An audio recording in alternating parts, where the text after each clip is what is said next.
বিশ্বাস জিনিসটা বড়ই অদ্ভুত, কারণ মানুষ জীবনে যা কিছু পায় বিশ্বাস করেই পায়, আবার মানুষ জীবনে যা কিছু হারায় বিশ্বাস করেই হারায়। আসসালামু আলাইকুম, সবাই কেমন আছেন? দেশ এবং বিদেশে যে যেখান থেকে বসে আমার ভিডিওটি দেখছেন, আশা করি আল্লাহ তাআলার অশেষ রহমতে সবাই অনেক অনেক বেশি ভালো আছেন। আলহামদুলিল্লাহ, আমরাও ভালো আছি। আখির সংসার চ্যানেল থেকে আমি আখি প্রতিদিনের মতো আবারও আপনাদের মাঝে চলে আসলাম নতুন একটা দিনে নতুন একটা ভিডিও নিয়ে। তো স্কিপ না করে সবাই আমার ভিডিওটি দেখে যাবেন, আশা করি ভালো লাগবে। আশা করি সবাই একটি লাইক দিয়ে আমার ভিডিওটি দেখা শুরু করবেন। আর ভিডিওটি দেখতে দেখতে যদি ভিডিওর কোনো অংশ আপনাদের কাছে ভালো লেগে যায়, তাহলে অবশ্যই আমার চ্যানেলটাকে সাবস্ক্রাইব করে আমার পাশেই থেকে যাবেন।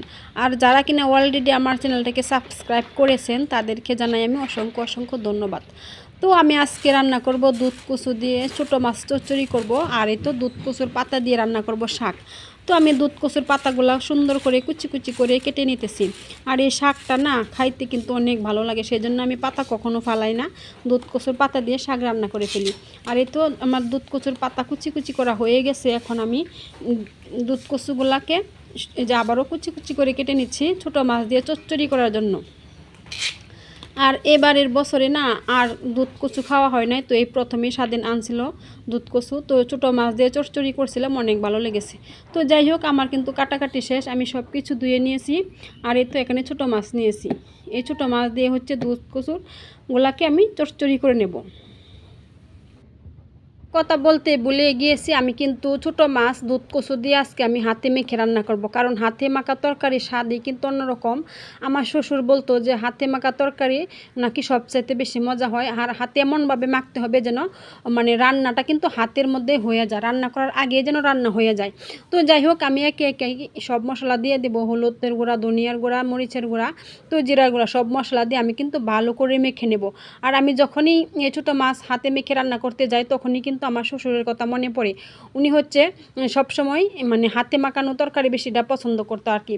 তো আমি এখন তো কাঁচামরিচ পেঁয়াজ দিয়ে দিলাম, বেশি করে কাঁচামরিচ পেঁয়াজ দিয়ে দিলাম, ছোটো মাছ যেহেতু।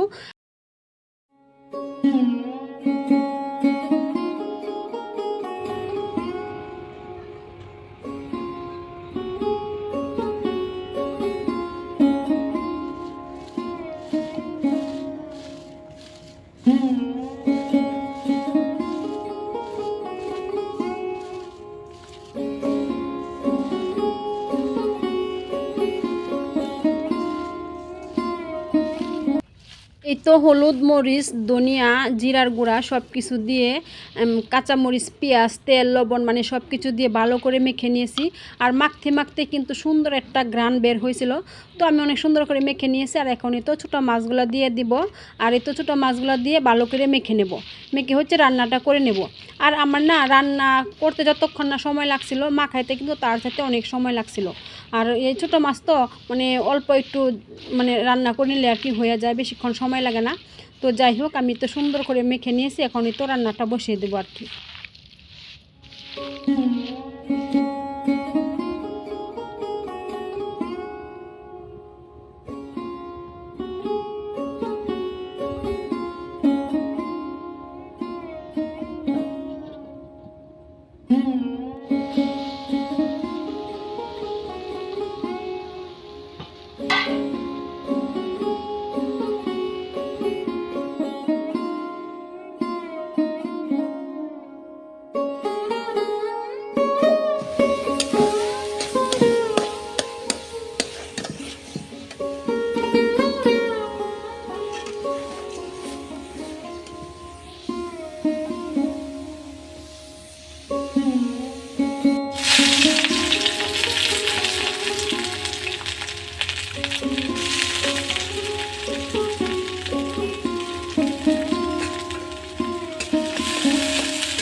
আমার ছোটো মাছের চচ্চড়ি রান্না করা হয়ে গেছে, আর শাকও কিন্তু সিদ্ধ করে নিয়েছি, আর এদিকে কাঁচামরিচ পেঁয়াজ রসুন ভেজে নিয়েছি। এই তো এখন হচ্ছে সিদ্ধ করা শাকগুলা দিয়ে আর কি রান্নাটা করে নেব। আর এই শাকগুলা না খাইতে অনেক মজা হয়, আপনারাও কিন্তু এভাবে এই দুধ কচুর পাতা দিয়ে কিন্তু শাক রান্না করে খেয়ে দেখতে পারেন। আমি আশা করি অনেক ভালো লাগবে, আর আমার কাছে তো অনেক ভালো লাগছে।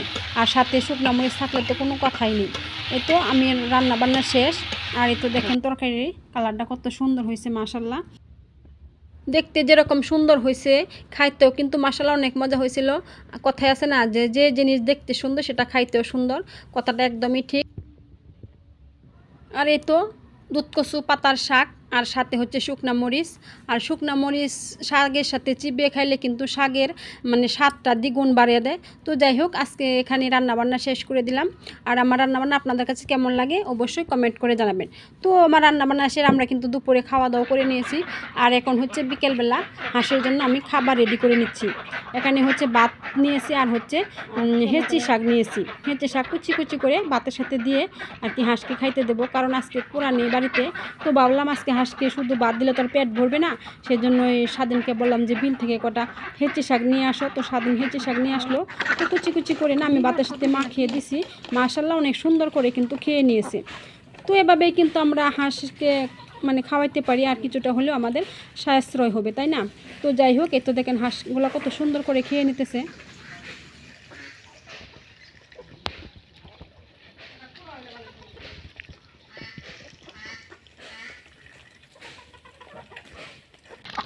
তো হাঁসগুলা খাইতে থাক, আর আমি আপনাদের কাছ থেকে বিদায় নিয়ে নেব। আর আজকের ভিডিওটা এখানে শেষ করে দেব। তো সবাই ভালো থাকবেন, সুস্থ থাকবেন। আল্লাহ হাফেজ। আসসালামু আলাইকুম রহমতুল্লাহি ওয়া বারাকাতুহু।